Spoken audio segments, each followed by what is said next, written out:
এই যে আমি দেখোঁ সভা সমিতিসমূহত এই যে মন্ত্ৰী বিধায়কসকল আহে, দায়িত্বত থকা যে লোকসকল আহে, তেখেতলোকক আদৰিবলৈ সেই পদূলি মূৰৰ পৰা গানিকাযোৰা কিয় যায়? সেই ৰাসত কংস ভাওটো ল'বলৈ কিন্তু সেই চেলিব্ৰিটি শিল্পীগৰাকীক মাতি আনে গুৱাহাটীৰ পৰা। কিয়? গুৱাহাটীৰ পৰা ধাৰাবাহিকৰ অভিনেত্ৰী আহিছে দৈৱকী কৰিব এবাৰ গাঁৱত। কথাটো আপোনালোকৰ ভাল লাগেনে বাৰু? মই কৰি লাভ নাই, আমি হৈ থাকক একেলগে এটা শক্তি পাব। আপোনালোকে সম্পৰ্ক গঢ়ক, সম্পৰ্ক এইভাৱেই গঢ়ক। এই যে আপোনালোক আজি একেলগে বহি আছে, হয়তো কোনোৱে প্ৰথমবাৰ লগ পাইছে, কোনো আপোনালোক চিনাকি একেখন গাঁৱৰে। আপোনালোকৰ মাজত সম্পৰ্ক এইভাৱেই গঢ়ক, কাৰণ যান্ত্ৰিকতাৰ এই পৃথিৱীত আমি লাহে লাহে মানুহ হেৰুৱাইছোঁ।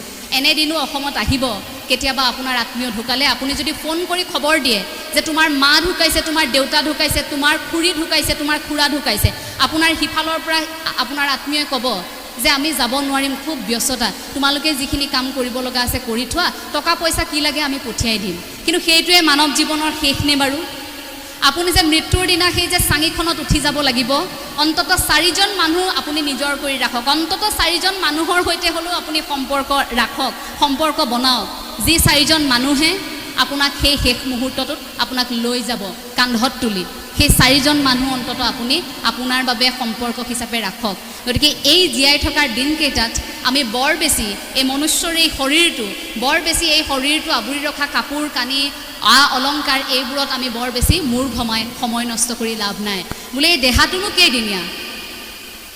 দেহা এদিনীয়া, দেহা দুদিনীয়া, দেহা হ'লে দিহিঙৰ গৰা, কোনোবা এদিনা যাবগৈ লাগিব এৰি থৈ মনুষ্যৰ দেহা। একেলগে এটা হাত চাপৰি বিচাৰিম। নগ'লে নহ'ব, যাবই লাগিব জীৱন দুদিনীয়া সাকু, এই সাকুহে জিদালি মূৰৰ চুলি দাড়ি দেখিলেই উৰি যায় ধাতু। এই নগ'লে নহ'ব, যাবই লাগিব জীৱন দুদিনীয়া সাকু, এই সাকুহে জিদালি মূৰৰ চুলি দাড়ি দেখিলেই উৰি যায় ধাতু, দেখিলেই উৰি যায় ধাতু। গতিকে এই জীৱনটো খুব দুদিনীয়া। আমি মই কৰি লাভ নাই, আমি হৈ থাকক একেলগে এটা শক্তি পাব। মই কৰি লাভ নাই। আৰু এটা কথা এইখিনিতে কৈ থৈ যাওঁ, মোৰ খুব মনত খুদুৱাই থকা এটা কথা। এই অঞ্চলসমূহলৈ, এই গ্ৰাম্যাঞ্চলসমূহলৈ যেতিয়া আহোঁ, মোৰ এটা কথাই খুব দুখ দিয়ে। ইমান সুন্দৰ অনুষ্ঠান হয়, ইমান সুন্দৰ পৰিৱেশৰ সৃষ্টি হয়, কিন্তু কিয় নাজানো আজিকালি অসমত এনে এটা পৰিৱেশৰ সৃষ্টি হৈছে যে ৰাস এখন যেতিয়া অনুষ্ঠিত কৰে, সেই ৰাসত কংস ভাওটো ল'বলৈ কিন্তু সেই চেলিব্ৰিটি শিল্পীগৰাকীক মাতি আনে গুৱাহাটীৰ পৰা। কিয় মাতি আনে? গাঁওখনত ইমান সুন্দৰকৈ দৈৱকী গাব পৰা ছোৱালীগৰাকী আছে, দেখিব ৰাসৰ দিনা দৈৱকী গাই থকা ছোৱালীগৰাকীয়ে নন্দৰ ঘৰৰ কাষত, সেই নন্দৰ ঘৰৰ যে গোপীকেইগৰাকীমান ওলায় সেই চৰিত্ৰ এটা কৰি আছে, কিন্তু তেওঁক দৈৱকী চৰিত্ৰটো কৰিবলৈ দিয়া হোৱা নাই। কাৰণ গুৱাহাটীৰ পৰা ধাৰাবাহিকৰ অভিনেত্ৰী আহিছে দৈৱকী কৰিব এবাৰ গাঁৱত। কথাটো আপোনালোকৰ ভাল লাগেনে বাৰু? ভাল কথা, তেখেতলোকক মঞ্চ দিব লাগে, কিন্তু তেখেতলোকে তেখেতলোকৰ কাম কৰি আছে এখন মঞ্চত। কিন্তু আপোনালোকে যে ইমান কষ্ট কৰি এই মাটি বালিৰ লগত খেলি থকা, এই মাটি বালিৰ সৈতে সংপৃক্ত থকা এইসকল যে যুৱ প্ৰজন্ম, এইসকল যে শিল্পী বুলি যাক আমি ক'ব পাৰোঁ, মই মাটিৰ মানুহ, গতিকে মাটিৰ সৈতে যাৰ সম্পৰ্ক এটা থাকে তেনে মানুহক মই সন্মান কৰোঁ, তেনে শিল্পীক মই সন্মান কৰোঁ। মই বাকীসকলক শিল্পী বুলি ক'ব নিবিচাৰোঁ। গতিকে এইসকল থকাৰ পাছত অন্তত আপোনালোকৰ দৰে ঠাইত কোনো বাহিৰৰ পৰা কোনো শিল্পীক আপোনালোকে মাতি আনিব নালাগে। আপোনালোকৰ ইয়াত প্ৰদৰ্শন কৰিব পৰা বহুতো আছে। আজি এওঁলোকৰ দৰে কান্ধত খোলটো লৈ পাৰিবনে কোনোবা এগৰাকীয়ে? পাৰিবনে বৰগীতটো কোনোবা এগৰাকী তেনেধৰণৰ শিল্পীয়ে পৰিৱেশন কৰিবলৈ? নোৱাৰে। খুব দুখ লাগে। আৰু এটা কথা, যেতিয়াই অসমত দেখোঁ, অসমৰ প্ৰেক্ষাপটত অকণমান মই দুখ গুণো খুচৰিম দেই কথাৰ মাজতে, খুব বেয়া লাগে সেইখিনি সময়ত যেতিয়াই এই যে আমি দেখোঁ সভা সমিতিসমূহত এই যে মন্ত্ৰী বিধায়কসকল আহে, দায়িত্বত থকা যে লোকসকল আহে, তেখেতলোকক আদৰিবলৈ সেই পদূলি মূৰৰ পৰা গানিকাযোৰা কিয় যায়?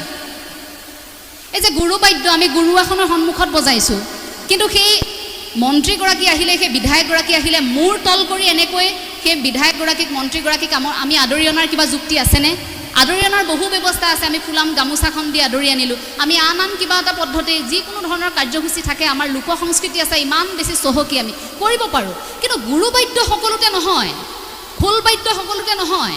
এই সত্ৰীয়া নৃত্য যে ৰ'দত ৰৈ থাকে নাচিবলৈ, কোনোবা মন্ত্ৰী বিধায়ক আহিব, দেখিব ৰাস্তাত ৰৈ আছে, বোলে কি হৈছে, এফালেৰে বোলে ৰাষ্ট্ৰপতি পাৰ হৈ যাব, এফালেৰে বোলে কোনোবা এগৰাকী পাৰ হৈ যাব, ৰাস্তাতে সত্ৰীয়া নাচি দিব। তেনে এখন মঞ্চ গুৰুজনাই বিচাৰিছিল নেকি? যদি তেনেকৈ বিচাৰিছিল গুৰুজনাই, এনেকৈ নামঘৰৰ ভিতৰত এইসমূহ সংৰক্ষণ কৰি থৈ নগ'লহেঁতেন। হয়তো তেনেহ'লে ৰেষ্টুৰাৰ সন্মুখতো কোনোবাই গুৰুবাদ্য বজালেহেঁতেন। সেই পৰিৱেশটো অন্ততঃ আমি এইখন অসমত আহিবলৈ দিব নোৱাৰোঁ। আমি সেই পৰিৱেশটো নিবিচাৰোঁ এইখন অসমত। সেয়া কিন্তু একেবাৰে চিধা কথা। এগৰাকী অসমীয়া জীয়ৰী হিচাপে এই কথাখিনি অসমৰ বিভিন্ন প্ৰান্তত থকা লোকসকলক অন্ততঃ অনুৰোধ জনাইছোঁ, তেনে কাম নকৰিব। মন্ত্ৰী বিধায়কক আদৰি আনিবলৈ বেলেগ কাৰ্যসূচী ল'ব, গুৰুবাদ্য নবজাব। এবাৰ এটা কথা ডক্টৰ মৃণাল কুমাৰ বৰুৱা ছাৰৰ এটা প্ৰসংগত শুনিছিলোঁ দেই, কথাখিনি উল্লেখ কৰিব বিচাৰিম। এগৰাকী মন্ত্ৰী আহিব, এতিয়া দশৱতাৰ প্ৰদৰ্শন কৰিব লাগে, সময় খুব কম আছে, দশৱতাৰ প্ৰদৰ্শন কৰিব লাগে, তেওঁলোকক দিছে মাত্ৰ 3 মিনিট সময়। এতিয়া দশৱতাৰ 10টা অৱতাৰটো দেখুৱাবই লাগিব। কিন্তু আয়োজক সমিতিয়ে কৈছে যে নহয়, 10 মিনিট তোমালোকে সময় নাপাবা, তোমালোকৰ সময় আমি 3 মিনিটেই দিম। তেতিয়া যিসকলে প্ৰদৰ্শন কৰিবলৈ গৈছিলে তেওঁলোকেও কি কৰিলে, দশৱতাৰেৰে 3টা অৱতাৰ কাটি 7টা অৱতাৰ কৰি দিলে। 3টা অৱতাৰ কাটি 7টা অৱতাৰ বোলে আমি সময়টো কম হৈছে যে আমি 7টা অৱতাৰে দেখুৱাম। এই পৰিৱেশটো এইখন অসমতেই হৈছে। গতিকে ভাবক, দশৱতাৰ কাটি 7টা অৱতাৰ নাচি, মুঠতে নাচিব লাগে, যি হ'লেও আমি নাচিব লাগে, এইটো আমাৰ পৰিৱেশ। গতিকে ভাবকচোন, আপুনি মই এই গুৰুজনাক ভকতি কৰি, এক ঈশ্বৰবাদত বিশ্বাস কৰি আপুনি মই এই কীৰ্তন শ্ৰৱণ কীৰ্তন কৰি আছোঁ, আমি নামঘোষা পঢ়ি আছোঁ, যদি আমি আধ্যাত্মিক পৰিৱেশ বিচাৰি আছোঁ, কিন্তু তেনে একাংশই আকৌ ব্যক্তিয়ে সেইবোৰ কাম কৰি আছে। গতিকে সেই দিশবোৰ এতিয়া পৰিৱৰ্তন হোৱাটো খুব জৰুৰী। অসমৰ প্ৰেক্ষাপটত অন্ততঃ এই কথাবোৰ এতিয়াৰ পৰা আঁতৰি যাব লাগে।